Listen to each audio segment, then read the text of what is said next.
Para el análisis de fiabilidad del instrumento vamos a utilizar la acepción de fiabilidad como consistencia interna del test.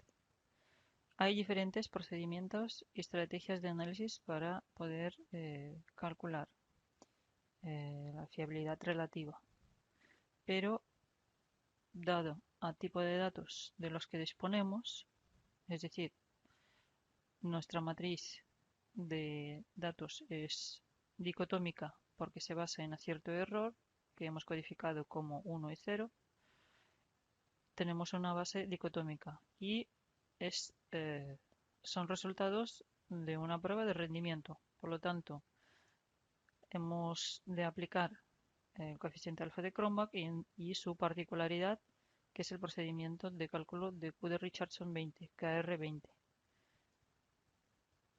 Para eso vamos a nuestra base de datos y aplicamos analizar, escala, análisis de fiabilidad.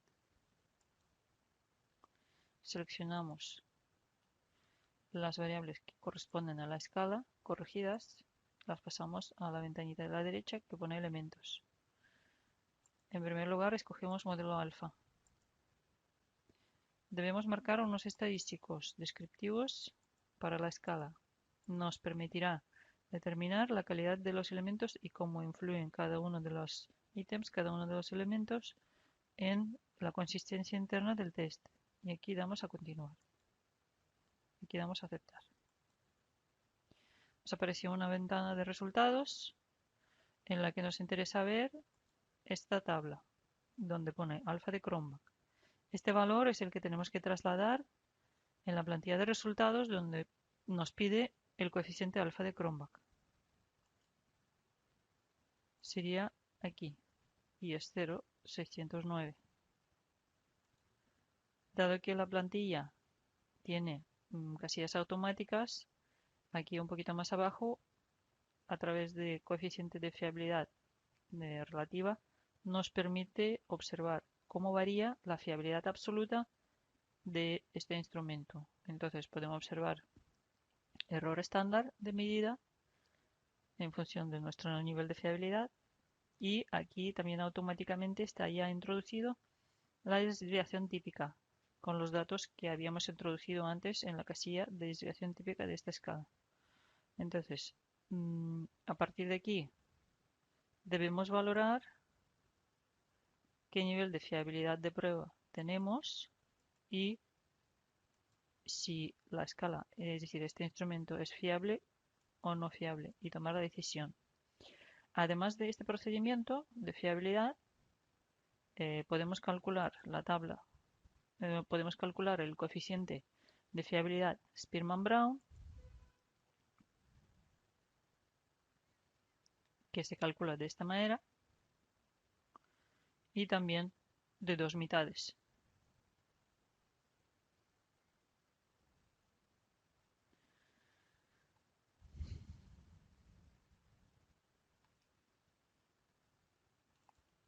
Y después comparar cómo salen los coeficientes, si el más adecuado es de alfa de Cronbach o Spearman-Brown o Goodman.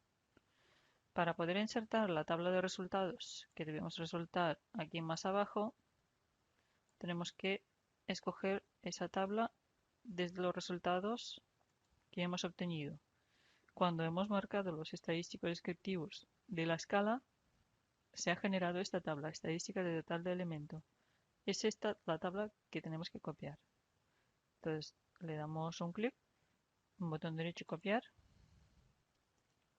y simplemente nos situamos en la parte izquierda arriba de este espacio y le damos pegar como el formato de la tabla de los resultados o simplemente ponemos coincidir con el formato de destino para que quede acoplado con el formato de destino.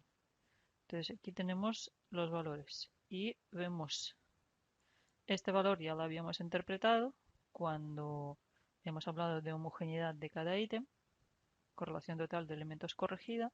Esta columna se quedó comentada.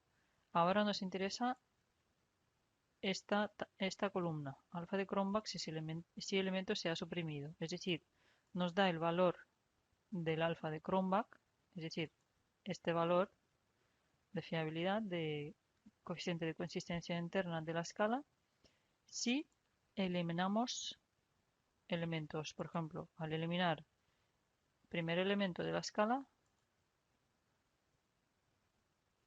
el coeficiente aumenta. Eso quiere decir que este elemento influye negativamente en la consistencia interna de nuestro test. Si hablamos del M02, el coeficiente alfa disminuye. Por lo tanto, la aportación de este elemento, del segundo elemento de la escala, es positiva, es decir, mejora la consistencia interna del test. Y eso es lo que tenemos que comentar.